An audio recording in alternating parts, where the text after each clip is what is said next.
जी, अस्सलाम वालेकुम। आज मेरे साथ ज़फ़र अब्बास ख़ान साहब मौजूद हैं, जिनका ताल्लुक डिस्ट्रिक्ट भक्कर से है। और वैसे तो तमाम मुकाबले के इम्तिहान की तैयारी करने वाले जो उम्मीदवार हैं वो इनको पहले से जानते होंगे, लेकिन मैं एक फॉर्मल इंट्रोडक्शन जो है वो इनका आपके सामने रख देता हूँ। इन्होंने एमफिल पॉलिटिकल साइंस कर रखा है, इसके अलावा MA Urdu, MA English, MA जो है और भी बहुत सारे इन्होंने कोर्सेज़ वगैरह कर रखे हैं। और इनकी मुकाबले के इम्तिहान की जो जर्नी जो है वो 2009 से नायब तहसीलदार के तौर पर शुरू हुई। उसके अलावा इन्होंने डिप्टी डायरेक्टर बीएस 18 के अंदर लिटरेसी डिपार्टमेंट के अंदर डिप्टी डायरेक्टर के तौर पर जो है वो रिकमेंडेशन ली।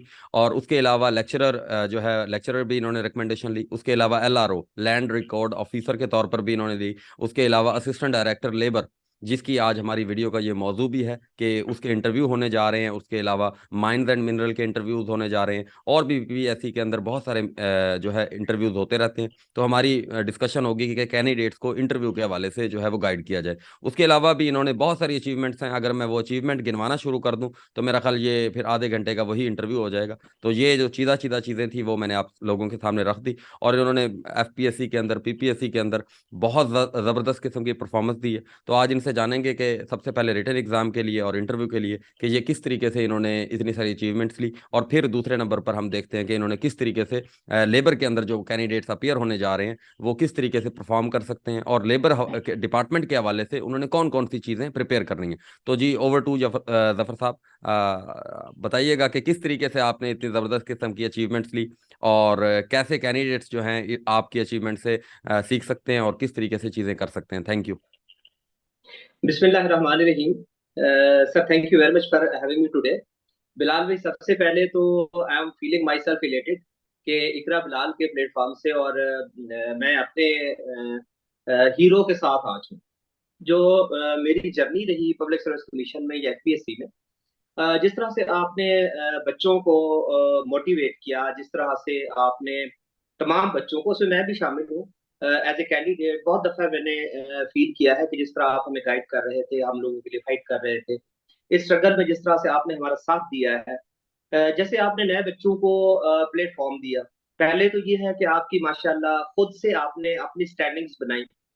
जब भी कोई भी मैं देखता था, रिटन टेस्ट आता था या इंटरव्यूज पे जाते थे, तो उसमें सबसे पहली लाइन में होते थे। बड़ी खुशी होती है कि इतने कामयाब आदमी के साथ आज मेरा थोड़ा सा वक्त गुजरने जा रहा है। आपके प्लेटफॉर्म से जिस तरह से फिर आपने कंटिन्यू किया, बच्चों को आपने गाइड किया, बच्चों को आपने मोटिवेट किया, बच्चों को जिस तरह से आपने एक रास्ता दिखाया है।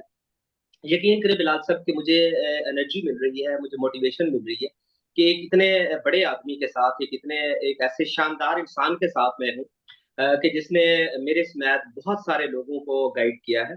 और जहाँ भी हम जाते हैं तो सर बिलाल एक नाम है। अब तो माशाल्लाह आप सर बिलाल कहते हैं तो एक अप्रिसिएशन भी आती है।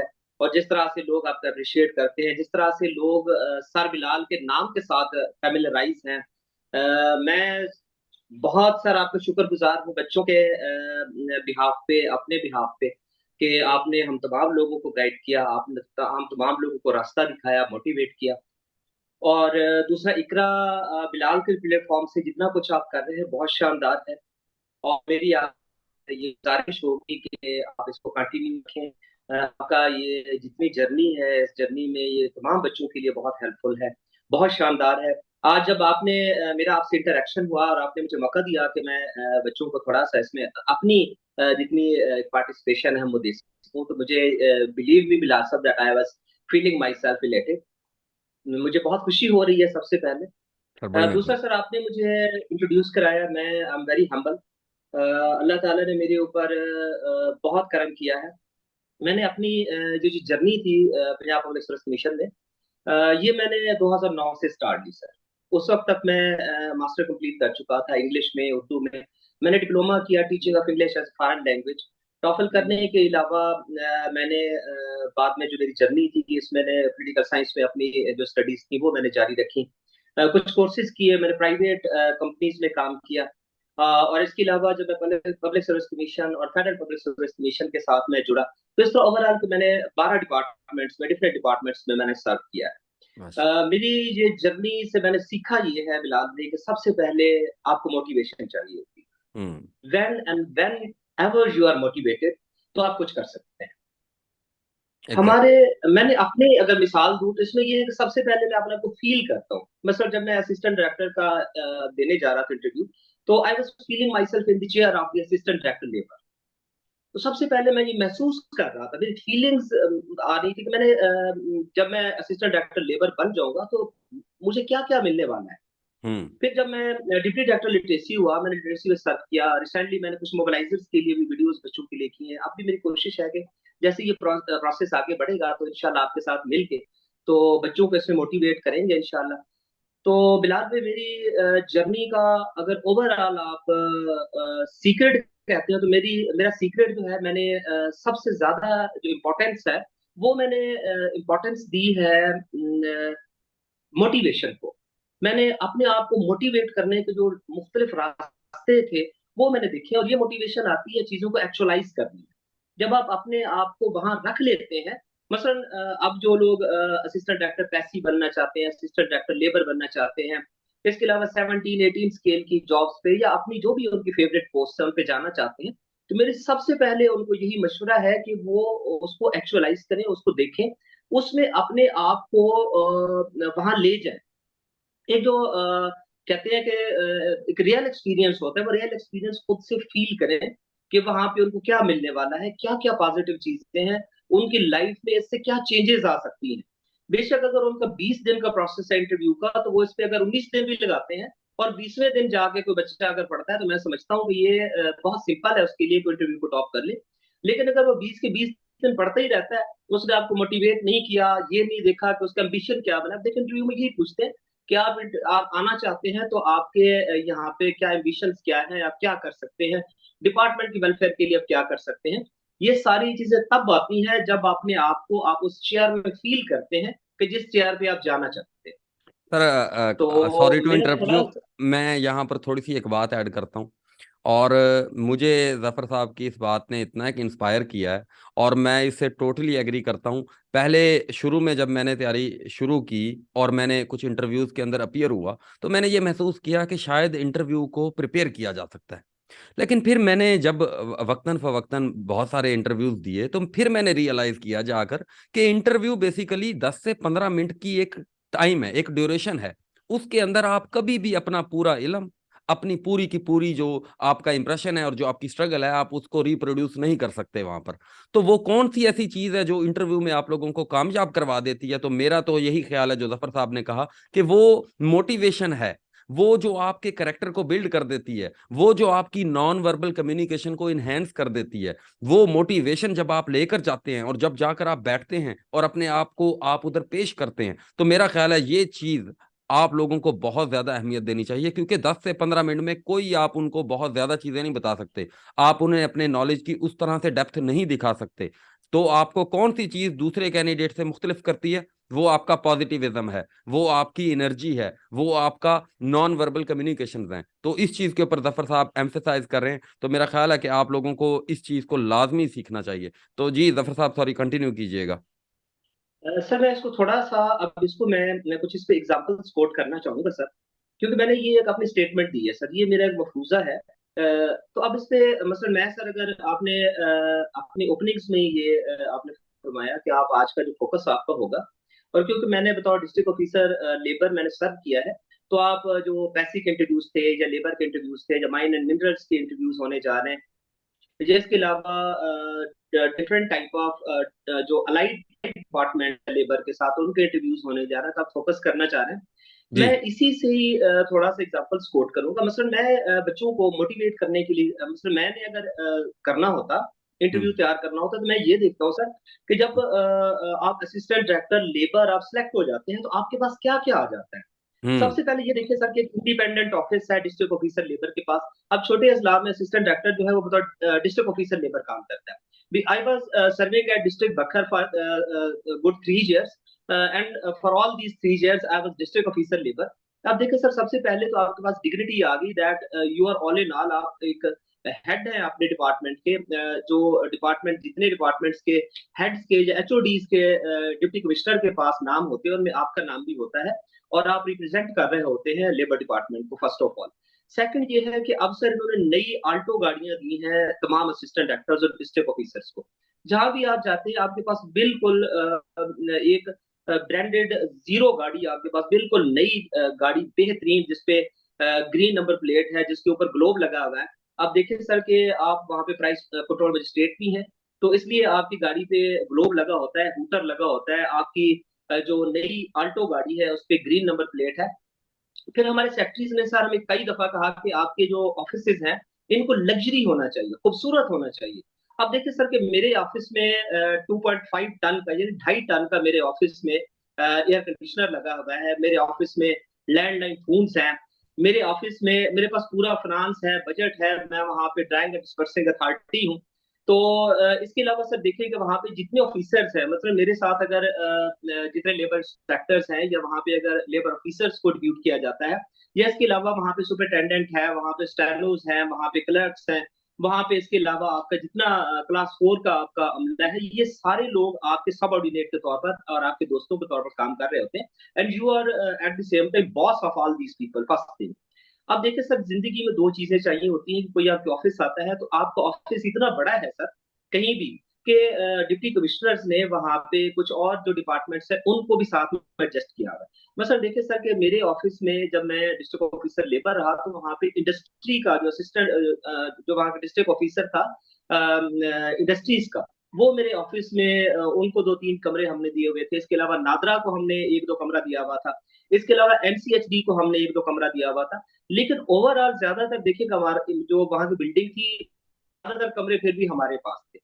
और ये तमाम लोग जो है हमारे साथ वहां के बैठे, देखिए कितने बड़े बड़े डिपार्टमेंट, इंडस्ट्री एक बड़ा डिपार्टमेंट है, लेकिन इंडस्ट्री देखिए कि हमारे यहाँ मतलब उनको हमने दी हुई थी, एडजस्ट किया हुआ था साथ। अब नासा का जो एक ऑफिस था वो हमने साथ में हमारा एडजस्ट हुआ हुआ था, एनसीएचडी का था। फिर आपके जो वहाँ पे सबॉर्डिनेट्स है उनके लिए बकायदा रेजिडेंसीज हैं आपके ऑफिस के अंदर। एक बड़ा ऑफिस है, एक शानदार, आप देखिए दो चीजें होती है कि एक शानदार ऑफिस हो आपका, वो बेहतरीन किस्म का आपका ऑफिस है। उसके बाद देखिए कि शानदार बिल्डिंग है। फिर आपको कन्वेंस के लिए खूबसूरत गाड़ी दी हुई है, ड्राइवर मिला हुआ है आपको। पीओएल जो है उस पर कोई पाबंदी नहीं कि आपने कितना पेट्रोल आपका लगा है। आप इंडस्ट्रीज के अंदर जो है ना आप जाते हैं तो ये देखिए एक एक किस्म की आपकी लग्जरी लाइफ है। You are the HOD, you are the head of the department, you are the price control magistrate at the same time. अब देखिए सर इतनी सारी चीजें। तो इसके बाद मैं अगली चीज जिस पे आऊंगा, अगर मुझे इजाजत दें आप, मैं पहले तो सर आपकी तरफ आऊंगा कि आप कुछ ऐड करना चाहें। हाँ अदरवाइज फिर मैं इसके बाद जॉब डिस्क्रिप्शन की तरफ जाऊंगा तो हाँ जी, आप देखेंगे कि बिल्कुल आपको और मोटिवेशन है। बिल्कुल बिल्कुल सर, मैं उसी तरफ आना चाह रहा था। तो आप जॉब डिस्क्रिप्शन जो है वो, अब मेरा ख्याल है बच्चों को ये पहला स्टेप था कि उन्हें मिलने क्या जा रहा है। तो इस तरह की चीजें मैं कहता हूँ, मैं तो खुद, मेरा दिल कर रहा है कि जी इसको ग्रैब कर लें और इसको अचीव किया जाए। सर आप तो तो शार्ट लिस्ट हुए हुए हैं, आप शार्ट लिस्ट हैं सर, और हमारी दुआ है सर कि आप एज डिस्ट्रिक्ट ऑफिसर आपको ये रिवार्ड आना चाहिए। आमीन तो आमीन। आप डिस्ट्रिक्ट ऑफिसर के तौर पर हैं, लेकिन सर देखिए कि जर्नी आगे है। जी बिल्कुल। तो इस वक्त मैं जब आपसे मेरी इंटरेक्शन होने जा रहा है तो मैं क्विट कर चुका हूँ लेबर डिपार्टमेंट को हम्म। Towards revenue department. बिल्कुल बिल्कुल। I know. तो देखिए सर कि दुनिया और कहीं है, हम्म। हम एक हरकत में रहते हैं और अपने आप को जिंदा रखते हैं। हम्म। आपने किसी भी बड़ी से फिर बड़ी चीज की तरफ आगे बढ़ना है। बिल्कुल तो ऐसे। सर अच्छा, मैं इस पे एक अर्ज कर दूं कि जॉब डिस्क्रिप्शन पे बच्चे बहुत परेशान हैं। जी वो कहते बिल्कुल। हैं कि सर हमें असिस्टेंट डायरेक्टर की जॉब डिस्क्रिप्शन नेट से नहीं मिल रही। मैं हम्म। ये अर्ज करता हूँ असिस्टेंट डायरेक्टर इतनी बड़ी जॉब है कि आपको मिलना ही नहीं है। मसलन जो हम्म। मैं आपको चीजें बताऊंगा तो हम्म। आप देखेंगे सर कि ये सारी चीजें अलग अलग देखेंगे तो आपको पता लग सकती है, अदरवाइज आपको कोई भी ऐसे नहीं। लेबर डिपार्टमेंट बेसिकली है सर कि there is a galaxy of laws and laws acts and ordinances. Hmm. अब इतने कवानीन है लेबर के अंदर कि मैंने 12 डिपार्टमेंट से काम किया, कहीं पे मैंने इतनी गैलेक्सी और इतनी ताकत नहीं देखी कि इतने शानदार किस्म के आपको लॉज दिए गए हैं, एक्ट दिए गए हो, पर पावर्स दी यहीं गई हो। यहीं से सवाल पैदा होता है, इसको भी जरा साथ में जॉब डिस्क्रिप्शन के साथ आप एड्रेस करिएगा लाजमी, कि ये जो इतने सारे इनके लॉज हैं कि 1965 का एक्ट, 1992 का एक्ट, 1934 का फैक्ट्रीज एक्ट, बहुत सारे एक्ट जो हैं वो लेबर डिपार्टमेंट के जिस तरीके से आप बता रहे हैं, तो जरा कैंडिडेट्स को ये भी गाइड कीजिएगा कि इनमें से कौन कौन सी ऐसी चीजें हैं कि जो कैंडिडेट ने इंटरव्यू के लिए प्रिपेयर करनी है। साथ में जॉब डिस्क्रिप्शन 1 2 3 4 पॉइंट्स में बता दें, और साथ में ये भी बता दें कि कौन से एक्ट को कितने लेवल तक, किस लेवल तक हमने प्रिपेयर करना है। अच्छा सर, मैं आगाज यहाँ से करूंगा कि जब आप पुरानी अनारकली या फूड स्ट्रीट से थोड़ा सा आगे जाते हैं तो वहां पे आप देखते हैं कि एक अगर रोड आप छोड़ दें, एक स्ट्रीट छोड़ दें, तो उससे अगली जो है वहां पे सेक्रेटरी लेबर बैठता है। ठीक है। आपका आगाज जो है सेक्रेटरी लेबर से होता है या सेक्रेटेरिएट से होता है। बेसिकली सर ये देख रहे हैं कि इसका दो इसकी डायमेंशंस हैं, जो दो डोमेन्स हैं। एक जो डोमेन है वो, क्योंकि हम बेसिकली अंडर आईएलओ काम कर रहे होते हैं सर, और आईएलओ आपको पता है सर एक नेशनल बॉडी है। इसके अंदर हम काम करते हैं। एक हमारी जो लिस्ट है, ये एक हमारा जो सब्जेक्ट है फेडरल सब्जेक्ट है, यानी यही सीटें फेडरल की भी है। जब आप असिस्टेंट डायरेक्टर लेबर ऑफिसर की बात करते हैं, फेडरल की भी है और प्रोविंशियल की भी है। हम क्योंकि प्रोविंशियल सब्जेक्ट में होते हैं, तो हमारे प्रोविंशियल सब्जेक्ट में हमारी सबसे बड़ी ऑफिस है वो सेक्रेटरी ऑफिस है। आप सेक्रेटरी, एक तो इसका पूरा department labour and human resource department है, तो आप secretary labour and human resource department के ऑफिस में आ गए। यहाँ पे सेक्रेटरी के नीचे एडिशनल सेक्रेटरी साहब बैठे, उनके नीचे सेक्रेटरी हैं, फिर सेक्शन ऑफिसर्स हैं, फिर उनके डिपार्टमेंट्स हैं। असिस्टेंट डायरेक्टर के तौर पर आपकी अपॉइंटिंग अथॉरिटी और आपकी पोस्टिंग अथॉरिटी जो है, या कोई भी असाइनमेंट की अथॉरिटी है, वो सेक्रेटरी साहब। अल्लाह ना करे को बाद में सर्विस के मैटर्स होते हैं, आपके अथॉरिटी जो है सेक्रेटरी साहब। हम्म। इस ऑफिस से आप थोड़ा सा आगे अगर नॉर्थ की तरफ जाते हैं, तो यहाँ पे डीजी ऑफिस है, डायरेक्टर जनरल का। इनको चीफ इंस्पेक्टर भी कहते हैं। ये जो चीफ इंस्पेक्टर, तो चीफ इंस्पेक्टर का या डायरेक्टर जनरल का जो ऑफिस है, यहाँ पे डीजी बैठता है। डीजी के नीचे डायरेक्टर बैठते हैं, डायरेक्टर। तो डायरेक्टर हेडक्वार्टर के साथ फिर डिप्टी डायरेक्टर साहब भी बैठते हैं। इसके अलावा और भी बहुत सारा स्टाफ है वहाँ पे। आईटी का स्टाफ है, क्योंकि अब आईटी को बहुत ज्यादा इसमें इन्वॉल्व कर दिया गया है, तो आईटी का स्टाफ भी है। मैं ये मुख्तसरन इसलिए बताता जा रहा हूँ कि हमारी वीडियो लंबी ना हो सर। जी जी। फिर सेक्रेटरी और डीजी ऑफिस के बाद आप आते हैं, तो आपका डिविजनल लेवल पे डायरेक्टर बैठता है। तो हम्म। डायरेक्टर के साथ डायरेक्टोरेट का पूरा स्टाफ है, वहां पे डिप्टी डायरेक्टर्स भी हैं, वहां पे असिस्टेंट डायरेक्टर्स भी हैं, और फिर नीचे आके अजला आ जाते हैं।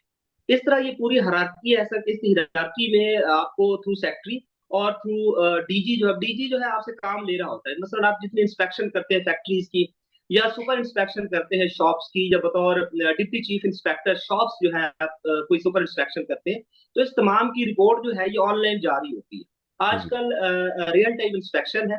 आप on time inspection, online inspection करते हैं, रियल टाइम इंस्पेक्शन हो रही होती है, तो डायरेक्ट इसकी रिपोर्टिंग हो रही होती है आपके डीजी ऑफिस में। तो आपका डीजी जो है इसको साथ साथ सुपरवाइज कर रहा होता है। फिर मंथली वहां पे जो डायरेक्टर मीटिंग होती है, डायरेक्टर मीटिंग में सारी परफॉर्मेंस बाकायदा तौर पर वहां पे जाके डिस्कस होती है। इसमें आपको टारगेट्स दिए गए होते हैं। इन टारगेट्स को और इन तमाम जो पैरामीटर्स हैं, इन पैरामीटर्स को पहले से बता दिया जाता है। उन पे आप जो परफॉर्मेंस है वो गेज होती है। अब बिल्कुल। हम आते हैं सर अ, आपके, क्योंकि आप डिस्ट्रिक्ट अ, ऑफिसर होते हैं, डिस्ट्रिक्ट ऑफिसर।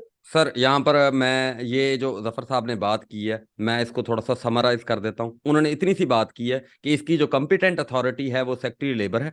उसके बाद इनके जो डीजी ऑफिसेज होते हैं, यानी आपको जो पोस्टिंग कर सकता है या आपके खिलाफ कोई एक्शन ले आ जा सकता है, तो वो सेक्रेटरी लेवल पर है, यानी वहां से आप जो है डिवॉल्व हो रही हैं चीजें। फिर उसके बाद डीजी ऑफिस आ जाता है जिसके अंदर चीफ इंस्पेक्टर है, और उसके बाद फिर डायरेक्टोरेट है, लेबर का एक डायरेक्टोरेट है जिसके अंदर डायरेक्टर्स वगैरह बैठे होते हैं, और उनके अंडर जो है आप डायरेक्टली काम कर रहे होते हो। यही है जफर साहब जी?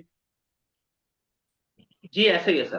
तो सर अच्छा। अब हम डिस्ट्रिक्ट पे आते हैं। तो डिस्ट्रिक्ट लेवल पे you are head of the department, you are HOD. Hmm. जितना लेबर का काम है, वर्कर्स के लिए जितनी वर्कर वेलफेयर के लिए जितना कुछ हो रहा है, ये सारा कुछ आपकी डोमेन है, और आप उसको सुपरवाइज कर रहे होते हैं, आप उसकी मॉनिटरिंग करते हैं। You are all in all in the district.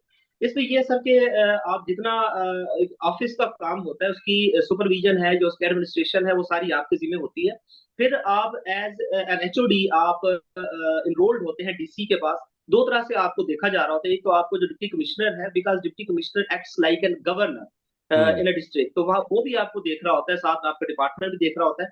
इस पे बहुत इंपॉर्टेंट मीटिंग होती है हर महीने में, जिसको डीवीसी कहते हैं, डिस्ट्रिक्ट विजिलेंस कमेटी। अब डिस्ट्रिक्ट विजिलेंस कमेटी की जो मीटिंग होती है, इसको इसका जो चेयरमैन होता है डिप्टी कमिश्नर होता है।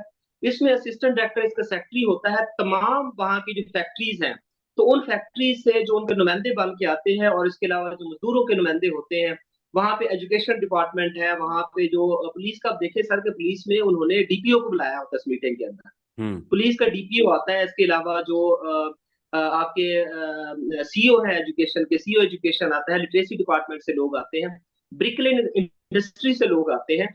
बहुत सारे डिपार्टमेंट्स हैं, ये सारे मिलकर पैसी के लोग होते हैं, ईओबीआई के लोग होते हैं, ये सारे लोग मिलते हैं और इनमें आप सेक्रेटरी होते हैं, मीटिंग आप कन्वीन कराते हैं, उसकी मिनट्स आप ले रहे होते हैं, उसके नोटिस आप देते हैं। और डिप्टी कमिश्नर जो है, इसको कोई भी है, उसका मकसद ये होता है कि अगर डिस्ट्रिक्ट ऑफिसर को कहीं कोई प्रॉब्लम आ रही है, मतलब पुलिस आपने मैं आपको जब एक्ट्स में जाता हूँ तो बड़ी दफा आपने चाइल्ड लेबर पे एफआईआर करनी होती है, पर्चे देने होते हैं। तो जो एफआईए के पास पहले अख्तियार थे ह्यूमन ट्रैफिकिंग के, अब ह्यूमन ट्रैफिकिंग के उन अख्तियार आपको दे दी है कि कोई बच्चा आप देखते हैं कि वहां पे ऐसी वल्नरेबल कंडीशन है कि जहाँ पे आप समझते हैं कि वो ह्यूमन ट्रैफिकिंग हो सकता है, तो ह्यूमन ट्रैफिकिंग के पर्चे देते हैं। 10 साल तक आप किसी को सजा दिलवा सकते हैं या सजा कर सकते हैं। तो इतनी बड़ी बड़ी आपके पास अख्तियार हैं। मैं अख्तियार की तरफ ऐसा आऊंगा सर। तो अब देखिए सर कि पहला ये हो गया, आप डीवीसी करा रहे हैं, आप डिस्ट्रिक्ट हेड हैं, पूरे जो मेन डिपार्टमेंट्स हैं आपके डीवीसी के अंदर शामिल होते हैं। अब आगे हम थोड़ा सा बढ़ते हैं जॉब डिस्क्रिप्शन की बात में। इस चीज से मुझे बड़ा खौफ आ रहा है सर कि हमारी वीडियो लंबी ना हो जाए, नहीं नहीं, कोई तो मसला आई एम नहीं। अफ्रेड ऑफ बच्चों दैट, बच्चों को इसलिए समझ आनी चाहिए, मेरा मकसद ये है बच्चों को। और मैं ना खुद समझ रहा हूँ और मुझे बिल्कुल समझ आ रही है आपकी बात, कि आपने सिंपल सी बात की है कि डीवीसी कमेटी है, ये सबसे एक मेन इंपॉर्टेंट चीज़ है कि जिसके अंदर हमें जो है वो डेप्टी कमिश्नर जो कि एक डिस्ट्रिक्ट के अंदर गवर्नर के तौर पर एक्ट कर रहे होते हैं, तो वो जो है मीटिंग को हेड कर रहे होते हैं, और उनके नीचे जो ऑफिसर होता है वो डिस्ट्रिक्ट ऑफिसर होता है, यानी डिस्ट्रिक्ट लेबर ऑफिसर जो भी लगेगा। और उसके नीचे फिर सारे लोग बैठे होते हैं जो डिफरेंट डिपार्टमेंट से के आए होते हैं। और ह्यूमन ट्रैफिकिंग के ऊपर भी ये पर्चा दे सकता है, उसके अलावा चाइल्ड लेबर के ऊपर भी दे सकता है, और बाउंडेड लेबर के ऊपर भी ये जो है वो एक्ट कर सकता है, और 10 ईयर जो है वो पनिशमेंट करवा सकता है। आपकी बात समझ आ रही है, ताकि बच्चों को फायदा हो जाए। सर उसका अब है क्या, उसका है कि अब हम ये देख रहे, तो बाद में ऐसा है कि पुलिस हमारे साथ कोऑपरेट नहीं कर रही होती, या हम्म। पैसी हमारे कहने पे वो लोग कार्ड नहीं बना रहे, ईओबीआई बेनिफिट आप सबसे बड़ी बॉडी है जो देखती है लेबर के बेनिफिट्स को। तो वो प्लेटफॉर्म है कि जिसपे तमाम लोग इकट्ठे होते हैं। वहां पे डीपीओ में बैठा हुआ है, तो वहां पे हम्म। आपने किसी बच्चे को रिकमेंड किया है कि इस स्कूल में दाखिल करें, स्कूल में दाखिल नहीं हुआ तो उनको सीओ बैठा है। तो आप हम्म। देखिए under the umbrella of the district government, तो डिप्टी कमिश्नर उसके चेयरमैन होते हैं, हेड कर रहा होता है, तमाम लोग वहां मौजूद होते हैं, आप मसला रखते हैं, फौरन मसला एड्रेस हो जाता है। तो हम्म। ये देखिए कि ये इतना बड़ा एक प्लेटफॉर्म है, और इसको आप सेक्रेटरी है, आपके लिए जो प्लेटफॉर्म है कि आपको कोई भी इशू आ रहा हो तो सारे लोगों को डिप्टी कमिश्नर के पास इकट्ठा किया जाता है हर महीने, और ये कंपलसरी होती है। अब हम हम्म। सर अख्तियारात की तरफ आते हैं कि इतना कुछ आपको क्यों दिया जा रहा है। हम्म। सबसे पहले अब ये देखिए सर कि आप अपने डोमेन में, और ये जॉब डिस्क्रिप्शन है बच्चे, फिर हम ये बताते हैं, तो फिर जॉब डिस्क्रिप्शन का फिर से सवाल करते हैं। यही जॉब डिस्क्रिप्शन है जो मैं आपको बताता जा रहा हूँ। अब देखिए कि सबसे पहले सर जो असिस्टेंट डायरेक्टर मुख्तरम बता देता हूँ सर कि ये कमिश्नर कंपनसेशन होता है। हम्म। अब देखिए सर कमिश्नर कंपनसेशन बहुत बड़ा होता है, इस पे आप कोर्ट है, आप किसी को भी तलब कर सकते हैं, किसी को भी बुला सकते हैं, कितनी ही बड़ी फैक्ट्री है, कोई भी आदमी है, कोई भी ऑफिशियल है, ऑफिसर है, कोई भी आपके डोमेन में बंदा उसको बनाना चाहते हो, नोटिस कर सकते हैं, आता है। आप कमिश्नर कंपनसेशन है। अब कंपनसेशन किस चीज की कंपनसेशन जी है सर कि कोई इंजरी हो गई है किसी फैक्ट्री के अंदर, कोई एक्सीडेंट हो गया है फैक्ट्री के अंदर, अल्लाह ना करे बंदा उसकी डेथ हो गई है, तो उसको फैक्ट्री ने बकायदा 5 लाख रुपए देने होते हैं। या इसके अलावा जितने उसके मुआवजा जात हैं जो मुकर्रर शुदा है, वो अगर कोई फैक्ट्री नहीं दे रही तो आपने फैक्ट्री से अंडर लॉज उसको दिलवाना है। और जब वो आपको चेक आपके नाम पे आता है, आपका बकायदा बैंक अकाउंट होता है, आपके बैंक अकाउंट में जब वो भेज देते हैं, तो फिर आप इस चीज का आपने डिसीजन लेना होता है कि इसके वारिस कौन कौन है। अब कौन कौन से ऐसे लोग हैं कि जिनमें इनकी तकसीम होनी चाहिए। फिर अगर कोई उनमें ऐसे हैं जिनका 18 साल से कम है और वो बालिग अभी तक नहीं हुआ, बच्चा है या बच्ची है जो भी है, तो उसके आप सर्टिफिकेट्स लेके अपने पास रख लेते हैं। और जब वो बच्चा या बच्ची बड़ी हो जाते हैं, 18 साल के होते हैं, तो फिर सर्टिफिकेट्स उनके हवाला कर दिए जाते हैं, और फिर इस पे अपनी रकम जो है उन तक डिस्बर्स हो जाती है। इस तरह देखिए कि बेइंतहा अख्तियारात हैं जो under the umbrella of the commissioner compensation आपको है। फिर आप देखिए सर कि इस पे आपके पास कोर्ट है, यू आर द सिविल जज under authority payment of wages. पहले इस पे authority payment of wages act 1936 था, अब इसको अमेंड करके authority payment of wages act 2019 अब इसको बना दिया गया है। इसके तहत आप देखिए सर के जो हर एक्ट है, हर एक्ट के साथ इन्होंने रूल्स भी दिए हैं, मसलन इसी के रूल्स भी हैं, लेकिन हम डिटेल में जाएंगे तो फिर प्रॉब्लम बनेगा। आप देखिए कि पहले डोमेन में हम कमिश्नर कंपनसेशन के, दूसरी डोमेन में हम कोर्ट है अथॉरिटी पेमेंट ऑफ वेजेस के तहत।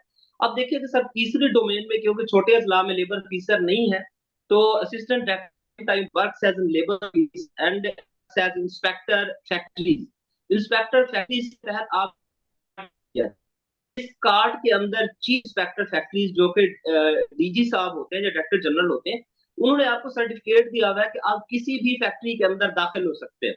फैक्ट्री आपके लिए गेट नहीं खोलती, फैक्ट्री आपको आने नहीं देती, तो आप बेशक पुलिस बुला लें, बेशक उसको सजा कर दें, जो भी आप उसको सजा करेंगे तो यू आर एम्पावर्ड, क्योंकि उसके अंदर आपको लाइसेंस दिया जाता है कि ये ऑफिसर जब चाहे जिस वक्त चाहे फैक्ट्री को विजिट कर सकता है, फैक्ट्री की प्रीमिसेस में जा सकता है, जहां ये चाहेगा कि वहां पे जो वेलफेयर है वर्कर्स की, उसकी वेलफेयर के लिए या उसकी सुपरविजन के लिए, उसको चेक करने के लिए जाना चाहे तो उसको बकायदा इजाजत है। आप फैक्ट्रीज के अंदर जाते हैं, वहां देखते हैं मसलन वहां पे वो लोग वेजेस नहीं दे रहे, तो आप उसको चालान बना देते हैं, जज के पास भेजते हैं, जज उस पर बकायदा से ऑर्डर पास करता है और उनको जुर्माना हो जाता है। आप देखते हैं कि वायलेशन ज्यादा है, तो आप अपनी कोर्ट में लगा लेते हैं, जितनी उन्होंने उसको वेजेस नहीं दिए हैं वर्कर को, तो आप उसको वेजेस दिलवाते हैं। अक्सर मैं बड़ी मजे की आपको बात बताऊं, मैं रेवेन्यू डिपार्टमेंट में काम करता रहा हूं, जब वहां पे हम कोई ऐसी डिग्री पास करते थे, तो उस डिग्री पे ये होता था सर कि फिर उस पर अपील हो जाती थी, फिर बाद में अपील होती थी। सिविल जज के भी देखे सर कि सिविल जज जब करता है, कोई डिग्री पास करता है, तो उसपे फिर वो सेशन जज के पास जाती है, फिर हाई कोर्ट, और जब आखिर पे डिसीजन होता है तो तब बंदे को कोई पैसे देने पड़ते हैं। हम्म। यहाँ पे ये है सर कि जब आप डिग्री करते हैं तो सबसे पहले वो बंदा आपके अकाउंट में पैसे जमा करवाता है, फिर हम्म। अपील करने जाता है।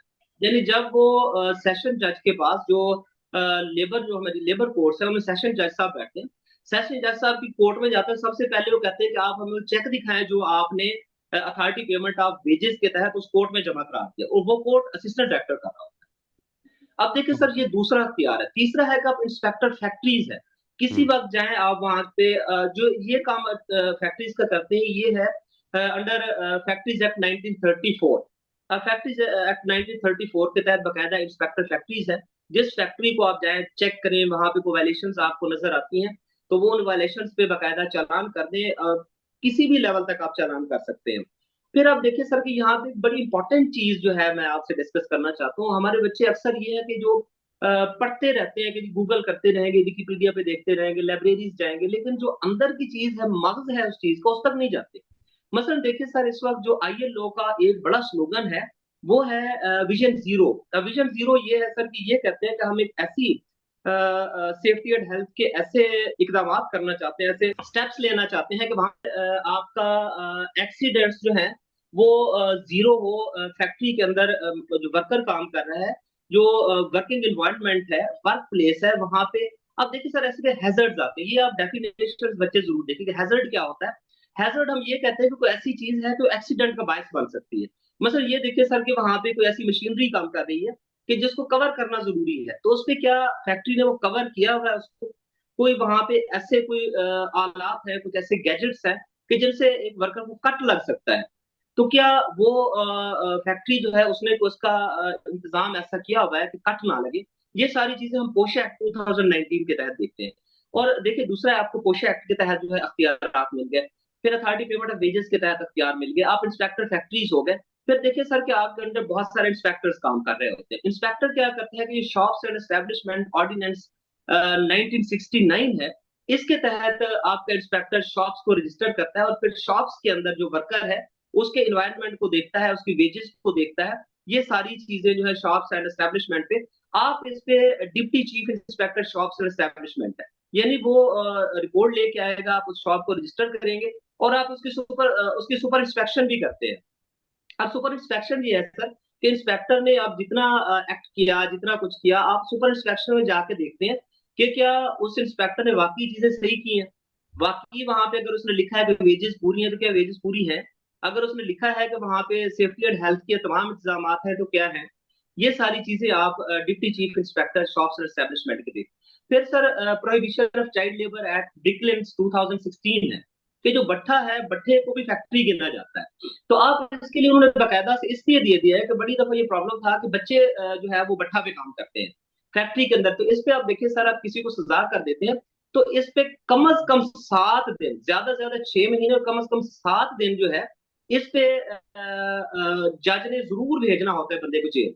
यानी आपने पर्चा दिया है तो कम से कम एक हफ्ता तो वो इंडस्ट्रियलिस्ट जो है वो जेल जाएगा। इसके बाद आपने जो बॉन्डेड लेबर है, वहां पे किसी ने अगर 50,000 से ज्यादा किसी को पैसे देके तो बॉन्डेड लेबर करवा रहा है उससे, तो उस पे आप सजा करते हैं, तो उसकी एक भारी सजा है, जुर्माने हैं, इस पे कैद की सजाएं हैं। फिर इसके अलावा restriction on employment of children act 2016 है सर। 2016 का ये एक्ट है जिसको restriction on employment of children act 2016 कहते हैं। तो इसके तहत भी अगर आप देखते हैं किसी शॉप पे अगर कोई बच्चा काम करता है तो आप उस पर पर्चा दे दें। इसके अलावा 2018 का जो ह्यूमन ट्रैफिकिंग एक्ट जिसके तहत पहले एफआई एक्ट करती थी, तो अब एफआईए के ये अख्तियारात भी आपके पास है कि आप जहाँ पे आपने देखा कि बच्चा काम कर रहा है और ह्यूमन ट्रैफिकिंग हो रही है, तो आप उस पे आप अंडर डीज लॉज जो है आप उस पे एफआईआर कर दें। अब देखिए सर कि इसके अलावा भी एक आप देखिए रोड ट्रांसपोर्ट है। रोड ट्रांसपोर्ट में आपको अलग से एक्ट किए हुए हैं। रोड ट्रांसपोर्ट पे अगर कोई बंदा, ओवरऑल मैं आपको बताऊं सर कि कहीं पे भी वन मैन शॉप, यानी वन मैन शॉप वो है कि खुद बंदा काम कर रहा हो, वो आपके प्रीव्यू में नहीं आएगी। वन मैन शॉप से आगे यानी एक भी मजदूर रखा हुआ है तो आपकी जो डोमेन स्टार्ट हो जाएगी। और फिर इसके प्राइवेट कॉलेजेस हैं, प्राइवेट मेडिकल हॉस्पिटल्स हैं, इसके अलावा देखिए सर प्राइवेट फार्मास्यूटिकल कंपनीज हैं, इसके अलावा मेडिकल स्टोर्स हैं। आप एक शहर के अंदर निकले, आप देखते चले जाए बाटा की इतनी शॉप्स हैं, सर्विस की इतनी शॉप्स हैं, गोरमे है, जितनी भी चीजें देखें ये सारे जितने बड़े बड़े ब्रांड हैं, ये सारे ब्रांड आपके कोलेबरेशन के साथ और आपके साथ बकायदा कोऑर्डिनेशन के साथ चल रहे होते हैं और इन तमाम को आपने ऑन बोर्ड लिया होता है। फिर आप देखिए कि sir at the same time district officer labour और assistant director labour is the coordination officer. अब कोऑर्डिनेशन क्या है सर कि आप देखें जो पैसी का डिपार्टमेंट है, अब पैसी के तहत बड़े सारे बच्चों ने जो पैसी ऑर्डिनेंस 1965 में जितने रूल्स देखे, अब पैसी क्या करता है कि ये ऑन बोर्ड रजिस्टर करता है फैक्ट्रीज को, ये शॉप्स को ऑन बोर्ड लेता है और वहां पे पैसी के अंडर इनको बकायदा कार्ड दिए जाते हैं और जिसको ये R5 कहते हैं। तो R5 के जो कार्ड है वो आपने इंश्योर करवाने होते हैं। अगर कोई नहीं कर रहा वहां पे पैसी का बंदा तो उसको साथ अपने कोऑर्डिनेट कराना है और फिर डीवीसी में आपने रखना है कि सर हम किस तरह से इनके लिए वेलफेयर के लिए मजदूरों काम करें, ये तो पैसी के लोग इनको ऑन बोर्ड ही नहीं ले रहे। फिर आप देखिए सर कि ईओबीआई जो एक फेडरल सब्जेक्ट है, जो फेडरल डिपार्टमेंट है, वो लोग भी आपके साथ बैठते हैं। ईओबीआई ये है कि जब एक मजदूर बूढ़ा हो जाता है तो ओल्ड एज बेनिफिट है, उसमें उसको जितनी पेंशन मिल रही है बाकी उसकी चीजें हैं, ये लोग भी बकायदा कार्ड उनको जारी करते हैं, तो ये भी आपने जारी करवाना है। इसके बाद देखिए सर कि सिविल डिफेंस का डिपार्टमेंट है।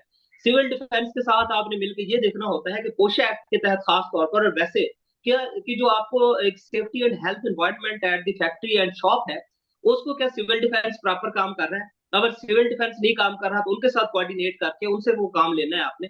फिर इसके अलावा इन्वायरमेंट डिपार्टमेंट है मैम। इन्वायरमेंट डिपार्टमेंट देखिए सर तो बड़ा काम ले रहा है, बहुत ज्यादा एक इन डिपार्टमेंट है। जब खास तौर से भट्ठे का टाइम आता है तो वहां पे अब डिप्टी कमिश्नर्स ने बकायदा हमारे जो इंस्पेक्टर्स हैं उनको एक टीम बनाई है विजिलेंस के लिए और इस विजिलेंस में हमारा इंस्पेक्टर शामिल होता है। ओवरऑल असिस्टेंट डायरेक्टर बतौर डिस्ट्रिक्ट ऑफिसर इस कंपेन को देख रहा होता है। अब देखिए सर कितने सारे डिपार्टमेंट्स हैं। आप असिस्टेंट कमिश्नर के साथ एट द सेम टाइम आपने लाइजान बनाया हुआ है, आपने एनवायरमेंट के साथ लाइजान बनाया हुआ है, आपने सिविल डिफेंस के साथ एक लाइजान बनाया हुआ है, आपने पैसी के साथ एक लाइजान बनाया हुआ है, आपने ईओबीआई के साथ एक लाइजान बनाया हुआ है, आपने एजुकेशन डिपार्टमेंट के साथ एक लाइजान बनाया हुआ है। आप इन दी फर्स्ट लाइन है विद द पुलिस डिपार्टमेंट जो मेन डिपार्टमेंट है। इसके अलावा रेवेन्यू डिपार्टमेंट जैसा कि देखिए सर अभी जो अर्थक्वेक आया था इस टर्की के अंदर, तो इसमें जो बड़े बड़े डोनेशन आए उनमें एक मेन डिपार्टमेंट जो डोनेशन वहां पे कलेक्ट कर रहा था वो लेबर डिपार्टमेंट था और लेबर डिपार्टमेंट को लीड कर रहा था। वो इसलिए सर के देखिए कि जो मेन आपका जो एक कह लें कि जो इसमें एक पार्टनर है जो रोल प्ले करता है वो आपका इंडस्ट्रियलिस्ट है, वो आपका फैक्ट्री ओनर है कि जिसके पास दौलत का एक बड़ा हिस्सा है और जो मुखैर हजरात हैं ये उसको देते भी हैं। इस सारी कंपेन में आप एक हेड के तौर पर काम करते हैं। अब मैं बच्चों को ये रिक्वेस्ट करता हूँ कि अब जब ये सारी चीजें आप करते हैं, ये सारी चीजें जब आप करते हैं तो फिर आपके मतलब एक आपको मोटिवेशन आती है। बच्चे ये काम नहीं करते। जब आप when you feel yourself in the chair of the assistant director और जब आप देखते हैं कि आपके पास कितने अख्तियारात हैं, इन सारे अख्तियारात को रख के आप अपने आप को वहां पे उस सीट में देखते हैं कि आपकी गाड़ी पे बकायदा जो है वो हूटर लगे हुए हैं, उस पे ग्लोब लगा हुआ है, ग्रीन नंबर प्लेट है, आप जाते हैं तो कहीं भी प्राइस मजिस्ट्रेट है। प्राइस मजिस्ट्रेट ये है कि कहीं भी आपको प्राइसेस में आप देखते हैं कोई ऐसी वायलेशन है, आप उस बंदे को उठाएं जो वायलेशन कर रहा है, डायरेक्ट जेल भेज दें। You are not bound to report to the concerned जो आपका पुलिस ऑफिस है उसमें ना करें। अगर आप कंसर्न पुलिस ऑफिस को करते हैं तो वहां पे जो स्टेशन हाउस ऑफिसर एसएचओ है ही इज बाउंड टू, मतलब वो FIR चार्ज करने के लिए, रजिस्टर करने के लिए वो बाउंड है। आपका फौरी तौर पर आपकी restriction employment of children act 2016 के तहत है, या बॉन्डेड लेबर के तहत है, या आप कोई भी FIR कराते हैं तो उसके लिए वो बाउंड है, और फिर उसकी बकायदा रिपोर्ट देते हैं डिप्टी कमिश्नर को और अपने DPO को कि हमने ये FIR कर दी है। तो ये देखिए सर कि ये अख्तियारात है, ये अख्तियारात का एक मंबा है, और ये सारी लग्जरीज है। आप ग्रेड 17 के ऑफिसर नहीं है, यू आर द जज, you are the commissioner, you are the authority payment of wages, you are the price magistrate. और ये सारी डोमेन्स में अगर आपने आपको रख के देखते हैं तो फिर आप मोटिवेट होते हैं। आप जॉब डिस्क्रिप्शन की बात करते हैं कि जी कोई रट्टा लगा लें कि जी ये एक्ट है, और वहां पे जाके बताते हैं। मतलब अ, सर मैं आपको बताता हूँ कि वो पूछते हैं कि जी मजदूरों को क्या मसाइल है, तो हम्म बच्चे जो है वो समाजी मसाइल की बात करते हैं कि जी मजदूरों के बच्चे ज्यादा हैं। अब देखिए मजदूरों के बच्चे ज्यादा है तो हमारा क्या कंसर्न है उनसे, ये तो जो एक सोशल वर्कर है उसकी डोमेन हम्म है, या इसके अलावा जो और लोग हैं उनकी डोमेन है। अब हमने क्या बताना है, हमने बताना है कि सर मिनिमम वेज जो है 25,000 है, तो ये लोग तो 25,000 नहीं देते उनको। अब देखिए सर ये ओवर टाइम लेते हैं। हम्म अब ओवर टाइम का बड़ा सिंपल सा एक लॉ है कि अगर ये ओवर टाइम करवाएंगे किसी से तो 12 घंटे से ज्यादा नहीं करवाएंगे। 8 घंटे से ज्यादा करवाया है तो उसको डबल तनख्वाह देंगे। मसलन उसको 12 घंटे अगर काम कराया है तो 25,000 नहीं, वो तनख्वाह 50,000 हो जाएगी। हम्म अब उनको हम कहेंगे कि ओवर टाइम कराते हैं तो फिर उनको वो पेमेंट नहीं देते। इसके अलावा ये लोग छुट्टियां नहीं देते। हम्म अगर किसी को छुट्टी नहीं दी तो उसकी लीव इनकैशमेंट है, उसको बकायदा लीव इनकैशमेंट हमने दिलवानी है। अब इन्होंने अगर इनको प्रॉफिट हुआ है तो 5% प्रॉफिट जो है वो शेयर करना है मजदूर के साथ। ये 5% प्रॉफिट जो है ये मजदूर के साथ शेयर नहीं करते। फिर ये चीजें हैं सर, आप बताते हैं और फिर उनको आप बकायदा, फिर उनको जो उन्हें कहते हैं कि मजदूर के एक्सीडेंट होते हैं, हैजर्ड्स बहुत ज्यादा है। और फिर अगर आपसे हाल पूछते हैं तो आप कहें कि सर पोशिया 2019 के मेरे पास अख्तियारात हैं। मेरे पास इसके अलावा जो है और अख्तियारात है। मैं कोई बच्चा अगर रखता है तो मेरे पास फलां फलां अख्तियार है, मैं इस अख्तियार को FIR कर देता हूँ। फिर आप हमेशा ये चीज ध्यान में रखें कि अख्तियारात की बात बाद में करें। पहले आप कहें कि सर मैं उसकी आगाही मुहिम करूंगा, मैं कंपेन करूंगा, मैं लोगों को बताऊंगा कि ये अख्तियारात हैं, अगर आपने वायलेट किया तो आप पे ये कंडीशंस लग सकती हैं, और हम इस चीज में एम्पावर्ड हैं, उनको मोटिवेट करेंगे। फिर इसके अलावा सर देखिए कि मजदूरों की वेलफेयर के लिए बहुत सारे डिपार्टमेंट्स आपके साथ लाइजान में होते हैं। मैंने आपको कहा कि सेक्रेटरी होते हैं DVC में, लेकिन जो वर्कर वेलफेयर बोर्ड है हमारा, जितने पैसे इकट्ठे करता है, इनसे फिर वर्कर वेलफेयर बोर्ड जो है ये बच्चों को जो खवाती जो उनकी बच्चियां हैं मजदूरों की, उनको या अल्लाह ना करे उसकी डेथ हो जाती है तो इन तमाम केसेस में मजदूरों को बकायदा से उनकी हेल्प की जाती है। इस जो ये सारा प्रोसेस होता है इसमें असिस्टेंट डायरेक्टर चेयरमैन होता है, जो कंसर्न फैक्ट्रीज होती हैं उनके लोग इसके मेंबर होते हैं, पैसी के लोग इसके मेंबर होते हैं, TOBI के लोग इसके मेंबर्स होते हैं, जो वर्कर्स के लोग हैं वो इनके मेंबर्स होते हैं। एक मीटिंग होती है डिस्ट्रिक्ट लेवल पे, और डिस्ट्रिक्ट लेवल में आप उसको कन्वीन भी खुद कराते हैं, चेयरमैन भी आता है। आप इस पे देखें सर के कोई बच्चा, उसने अगर वो अमेरिका चला जाना चाहता है, कनाडा जाना चाहता है, MBBS करना चाहता है, इंजीनियर बनना चाहता है, जिस लेवल तक जाना चाहता है, पढ़ना चाहता है, उसको वर्कर वेलफेयर बोर्ड पढ़ा। आप यकीन करें सर के जो 17 या 18 स्केल में पब्लिक सर्वेंट्स या मुलाजिम बैठे हुए, जहां वो अपने बच्चों को नहीं पढ़ा सकते वहां मजदूरों के बच्चे पढ़ रहे हैं। और माशाल्लाह। ये सारा होता है हमारे वर्कर वेलफेयर बोर्ड के प्रीव्यू के अंदर। इसके चेयरमैन आप है। आपने रिकमेंड करना है एक मजदूर के बच्चे को कि सर ये बच्चा जो है ये अब मैट्रिक से पहले है, तो उसके लिए हमारे स्कूल है, हमारे अपने स्कूल्स के साथ कोऑर्डिनेट करते हैं, वहां पे प्रिंसिपल्स हैं, वहां पे जो लेक्चरर्स हैं, ये सारा अमला भी आपसे कोऑर्डिनेट कर रहा है। जो वर्कर वेलफेयर बोर्ड के अंदर जितने स्कूल्स हैं, कॉलेजेस हैं, ये आपके कोऑर्डिनेशन में है। वहां पे जितनी ट्रांसपोर्टेशन है, बसें चल रही है, जो कुछ है वो सारा आपने लाइजान बनाया है, चेक कर रहे हैं उसको। फिर जब मैट्रिक के बाद बच्चा आ गया है तो जिस लेवल तक जाता है आप उसने उसको टैलेंट स्कॉलरशिप के अंडर आपने उसको स्कॉलरशिप्स दिलवाने हैं वर्कर वेलफेयर बोर्ड से। इसके अलावा अगर एक बच्ची की शादी हुई है तो आपने 2 लाख का चेक दिलवाना है उस मजदूर को, एक बच्ची की शादी के लिए। अगर उसकी डेथ हो गई है मजदूर की तो 5 लाख रुपए आपने दिलवाना है डेथ ग्रांट का। तो देखिए सर टैलेंट स्कॉलरशिप है, मैरिज ग्रांट्स है, इसके अलावा डेथ ग्रांट्स है। ये सारी चीजें जितनी भी रिकमेंड हो रही हैं, जितनी चीजें जा रही है, ये जा रही है आपका जो कलम है, आपकी जो सुपरविजन है, आपकी जो कन्वीन कराते हैं, जिस चेयरमैनशिप में जा रहा है वो डिस्ट्रिक्ट ऑफिसर है। तो अब देखिए कि not only there is the galaxy of the acts, ordinances and laws, there is also the galaxy of the authorities. At the same time मैं समझता हूँ सर के लेबर बतौर असिस्टेंट डायरेक्टर लेबर, जब बतौर डिस्ट्रिक्ट ऑफिसर लेबर, तब बहुत सारी अथॉरिटीज आप एंटरटेन कर रहे होते हैं। और इतनी ज्यादा डोमेन्स हैं सर कि हम अगर पूरा दिन ये बात करते रहे, ये जॉब डिस्क्रिप्शन अगर आप नेट पे तलाश करना चाहें, नेट पे आप कमिश्नर कंपनसेशन लिखेंगे वो तो आपको मिल जाएगा।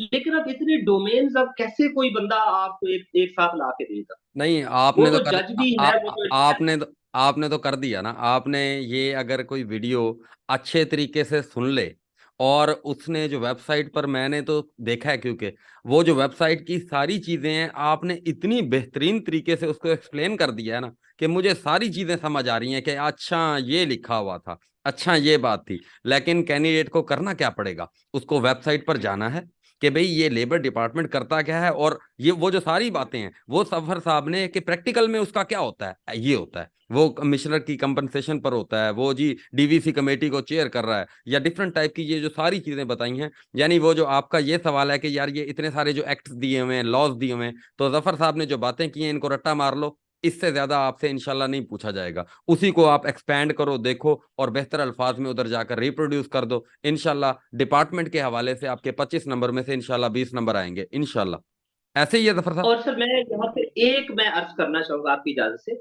आप इन दिनों में अपने आप को फील करो उस गाड़ी में जो लेबर डिपार्टमेंट ने दी हुई।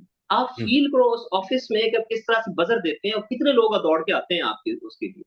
आप फील करो अपने आप को कि किस तरह से आप एक्ट कर रहे हैं, किस तरह से आप मजदूरों की वेलफेयर के लिए काम कर रहे हैं। आप सर फील करो कि एक बच्चा मजदूर का आप उसको कनाडा में पढ़वा रहे हैं। एक मैं सर जब मैं मेरे पास एडिशनल चार्ज था बतौर डिस्ट्रिक्ट ऑफिसर लेबर लिया का, तो वहां पे यकीन करें सर कि एक बच्ची थी, वो एमबीबीएस कर रही थी और मेरे हाथ से उसको 60 लाख का चेक किया था। अब देखिए सर, हम सोचिए कि क्या कितनी बड़ी डोमेन है, कितना बड़ा एक आपके पास एजाज है कि एक बच्ची जो कल डॉक्टर बन के आएगी, तो उसकी फीस जो है वो आपका लेबर डिपार्टमेंट दिलवा रहा है और वो वर्कर वेलफेयर बोर्ड से जा रही है।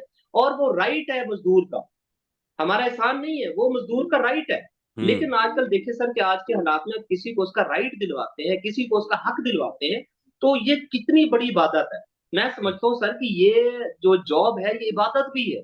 हम्म। न सिर्फ ये कि आपका सोशल स्टेटस इससे बढ़ता है, मैं गुजारिश इतनी कर रहा हूँ कि आप अपने आप को फील करें, आप इबादत करना चाहते हैं इस डिपार्टमेंट में आ जाएं।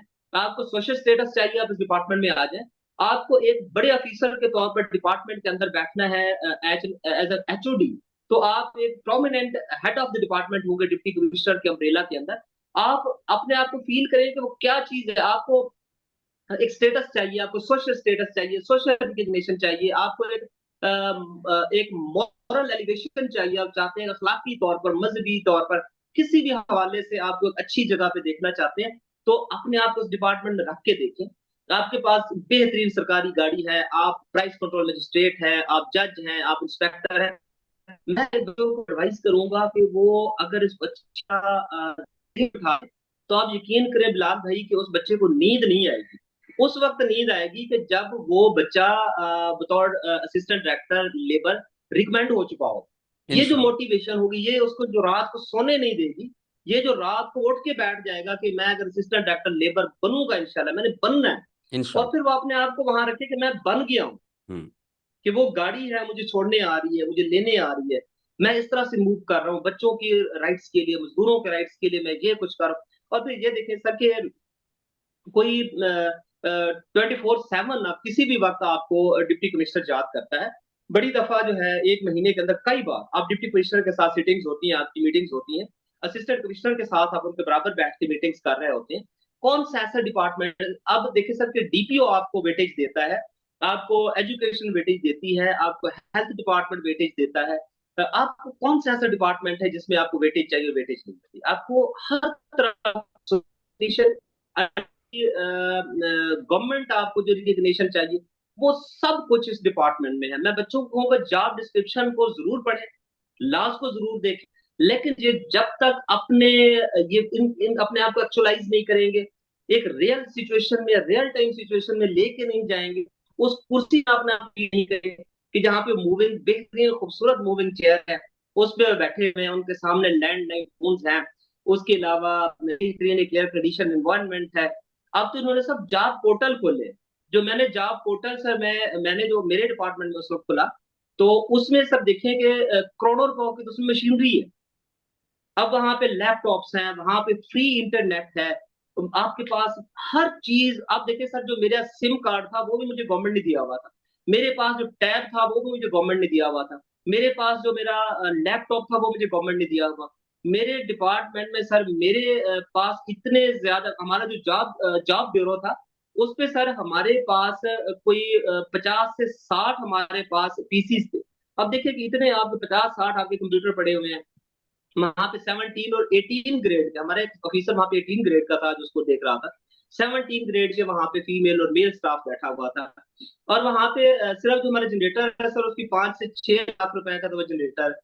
अब देखिए सर, इतनी ज्यादा चीजें, इतनी ज्यादा सहूलियात, इतनी ज्यादा, मैं तो उसको अयाशी कहूंगा कि अयाशी जो हमें डिपार्टमेंट करा रहा है सर। और फिर हम्म। आपकी जितनी ट्रेनिंग सर, मेरी जितनी ट्रेनिंग्स हुई मुझे जर्मन कराते रहे। तो उसमें हेलमेट नोल्ड साहब ने मुझे जो ट्रेनिंग्स करवाई, मैं उनको उनका नाम कभी नहीं भूल, जिस तरह से प्यार से वो लोग पढ़ाते थे। अब मेरे साथ के जो असिस्टेंट डायरेक्टर है सब तो इटली गए हैं। अब देखिए सर कि हम जर्मनी, इटली और इन ममालिक का जो है अ, हम सोच के ही ना एक मतलब वो आता है कि देखिए जो, और सारा जो गवर्नमेंट के खर्चे पे जा रहे हैं। और फिर सारा वहां पे जितनी आपकी कैपेसिटी बिल्डिंग हो रही है, फिर आप यकीन करें बिलाल भाई, जब हम इंटरव्यूज में शेयर करते हैं तो वो हमें अप्रिशिएट करते हैं कि यार आपने अच्छा इस तरह से जर्मन से, किस तरह से हेलमेट नोट्स आप कौन थी, कैसे आपको ट्रेनिंग कराते थे, कैसे कैपेसिटी बिल्डिंग कैसी हुई आपकी। फिर आप में कॉन्फिडेंस आता है। ये सारी कैपेसिटी बिल्डिंग, ये जो एलिवेशन हो रही है आपकी, ये जो कॉन्फिडेंस आ रहा है आपके अंदर, फिर आपको आने वाले इंटरव्यूज में आपको कामयाब करता है। क्योंकि बिल्कुल। वो चीजें, वो एक्सपीरियंसेस, वो ब्यूरोक्रेटिक स्टाइल, वो एडमिनिस्ट्रेशन स्किल्स और वो सुपरविजन स्किल्स जब आप पैनल के साथ आप डिस्कस करते हैं तो उससे आपको वेटेज मिलती है। हम्म। आपकी एक सीवी बन रही होती है, आपका एक वेटेज बन रहा होता है, और ये सारा आपको डिपार्टमेंट दे रहा है। ये चीजें बिलाल भाई या बच्चों को ये चीजें बताएं। मेरी ठीक है। कोशिश है बिलाल भाई, अगर आपने अपने प्लेटफॉर्म पे मुझे मजीद इजाजत दी, तो क्योंकि मैंने बतौर डिस्ट्रिक्ट ऑफिसर लिटरेसी भी मेरी थोड़ा सा इंटरेक्शन रहा, तो मैं चाह रहा हूँ सर कि हम जो डिस्ट्रिक्ट ट्रेनर की सीट्स हैं, या इसके अलावा इसके अलावा लिटरेसी मोबिलाइजर्स की सीट है, तो हम इस पे भी हमारी कोशिश है कि इसके लिए भी हम दोनों भाई मिलकर वीडियोस करें। इंशाल्लाह। कैसे बिल्कुल। लिटरेसी मोबिलाइजर कैसे काम करता है, बिल्कुल। बाकी लोग कैसे काम करते हैं। तो हम बाकी इंशाल्लाह। सर, जब जब आप मुझे मौका देते रहेंगे तो मैं इंशाल्लाह आपके साथ हूँ सर। बाकी बिल्कुल। जो आपका क्वेश्चन हो सर। जी, ज़फ़र साहब की और मेरी इस बारे में गुफ्तगू हुई है। और अब हम इंशाल्लाह हम अपने लिए दोनों एक दूसरे के लिए टाइम सेट कर लेंगे, और हम डेली की बुनियाद पर या हफ्ते की बुनियाद पर या महीने की बुनियाद पर इंशाल्लाह जैसे जैसे मसरूफियत ज़फ़र साहब के पास होगी, टाइम होगा, तो इंशाल्लाह हम वीडियोस बनाते रहेंगे आपके लिए, जैसे लिटरेसी मोबिलाइज़र के ऊपर है या आपके कोई इंटरव्यूज़ आ जाते हैं। तो ये पहला पार्ट हो गया कि असिस्टेंट डायरेक्टर लेबर या लेबर डिपार्टमेंट की कभी भी कोई सीट आएगी, तो मेरा ख्याल है ये आपके लिए रहनुमाई भरपूर हो जाएगी, उसकी जॉब डिस्क्रिप्शन। अब आप लोगों में से बहुत सारे लोग सोच रहे होंगे कि यार ये क्या सारे सवाल हम लोगों से पूछे जाएंगे? नहीं, आपसे सारे सवालात नहीं पूछे जाएंगे, लेकिन हो सकता है आप में से इसमें से 3 से 4 सवाल पूछे जाएं, हो सकता है 2 सवाल पूछे जाएं। तो लेकिन जब आप उसको जवाब दोगे जिस तरीके से जफर साहब ने आपको बताया और गाइड किया, तो इंशाल्लाह वो समझ जाएगा कि यार ये बच्चा लेबर डिपार्टमेंट के अंदर इसने इतनी तैयारी की है, इसने इतनी प्रेपरेशन की है, और इसको बेहतरीन एक्ट के बारे में पता है, उसकी जॉब डिस्क्रिप्शन के बारे में पता है, तो वो आपको लाजमी मौका देगा कि यार ये कितना स्पिरिटेड है, यार ये कितना मोटिवेटेड है जॉब के हवाले से, कि इसने इतनी हार्ड वर्क किया है और इसने पूरा डिपार्टमेंट में ना होने के बावजूद भी उसके बारे में इतना कुछ जाना है और अब हमें ये बता रहा है। तो इंशाल्लाह वो आपको भरपूर नंबर देगा। और फिर अब हम नेक्स्ट पार्ट जो है वो ये करेंगे कि नेक्स्ट वीडियो हमारी ये होगी कि इंट्रोडक्शन, और वो जो मेन मेंबर होता है और जो उनके एडवाइजर होते हैं उनके सवालों को किस तरीके से टैकल किया जाए और इसमें क्या वेटेज होती है। वैसे जफर साहब की चैनल के ऊपर एक वीडियो पड़ी हुई है कि इनका जो शॉर्टकट है चैनल, तो उसके ऊपर जो है वीडियोस पड़ी हुई हैं कि किस तरीके से एंट्री के कितने नंबर होते हैं, ड्रेसिंग के कितने नंबर होते हैं, नॉन वर्बल कम्युनिकेशन के कितने नंबर होते हैं। आप कोई अगर सवालात देते हो तो मैं इस वीडियो के डिस्क्रिप्शन में उसका लिंक भी लगा दूंगा। उसके अलावा श्रीलंका के अंदर जो डिफॉल्ट आया है उसको जो है बहुत अच्छे तरीके से एक्सप्लेन किया है, तो करंट अफेयर के हवाले से किस तरीके से चीज़ों को किया जा सकता है, तो जफर साहब की उस वीडियो का लिंक भी हम लगा देंगे। तो इंशाल्लाह इस तरीके से आपको बेहतरीन फायदा हो जाएगा, और आपका ये जो अपकमिंग इंटरव्यू है या इसके अलावा भी आपका कोई भी इंटरव्यू है तो उसकी आपकी भरपूर तैयारी हो जाएगी। मेरा ख्याल है कि हमने तमाम चीज़ें जफर साहब डिस्कस कर ली। लास्ट में अगर आप कुछ कहना चाहें तो ज़रूर। Sir, I am very humble, I am very thankful to you once again. And believe me Bilal bhai कि मैं, मेरा जितना ये रहा, मैं बड़ा अफ्रेड रहा कि इतने बड़े एक एंकर पर्सन, इतनी बड़ी एक पर्सनैलिटी सर बिलाल से मेरा इंटरेक्शन हो रहा है। I am all the time was feeling myself ambitious and I was feeling myself motivated. And once again sir I am really thankful to you. Iqra Bilal के platform से मुझे बात करने का मौका मिला। आप यकीन करें सर कि मेरे लिए तो ये एक for a very good time, मेरे लिए ये एक मोटिवेशन का एक बायस है। और मैं चेरिश करता रहूंगा इस टाइम को कि सर बिलाल ने मुझे टाइम दिया। आप मुझे नजर आ रहे हैं, मेरे सामने बैठे हुए हैं, आप मेरी फेवरेट पर्सनैलिटी हैं, मेरे हीरो, मेरा आपसे इंटरेक्शन हो रहा है। यकीन करें सर, जिन लोगों को आपने इंस्पायर किया, I am one of them. मैंने हमेशा आपसे मैं इंस्पायर रहा हूँ, मैंने हमेशा आपसे मोटिवेशन ली है।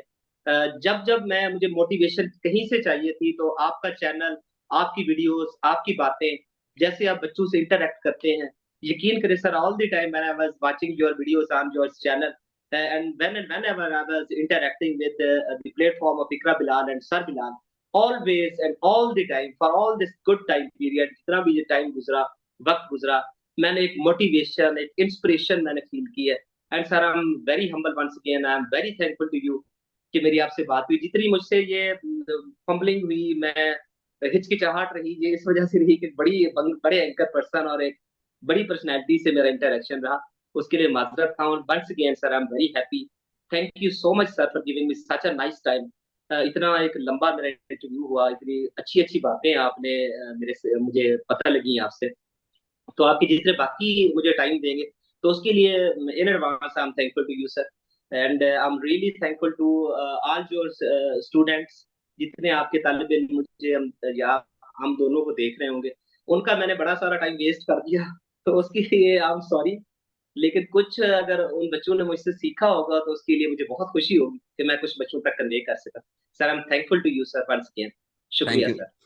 जफ़र साहब ने अब इतनी मेरी बात कर दी तो मैं एक बात लाजमी करूंगा कि ये इनका बहुत बड़ापन है, ये इनका बहुत बड़ा ज़र्फ है। मैं आपको जेन्युइनली बात कर रहा हूँ कि मैं ये समझता हूँ जितनी इन्होंने स्ट्रगल की है और जितना इन्होंने काम किया है और जितना बच्चों को गाइड किया है, मैंने अभी तक उसका 1% भी नहीं किया। तो यहीं पर मैं अपनी बात का इख्तिताम करूंगा। बस मैं ये समझता हूँ और ये मेरी दिल की कन्विक्शन है कि मैं इनके अगर जिस दिन 10% पर पहुंच गया तो मेरा ख्याल है कि मैं अपने आप को जो है सक्सेसफुल समझूंगा।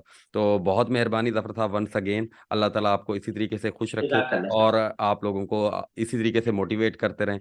और आई होप कि आपको ये वीडियो पसंद आई होगी। तो जो भी इंटरव्यू के कैंडिडेट्स हैं तो आप उनके साथ ये शेयर कर सकते हैं और जिससे तमाम कैंडिडेट्स को जो है वो फ़ायदा होगा। थैंक यू जी। अल्लाह हाफिज़।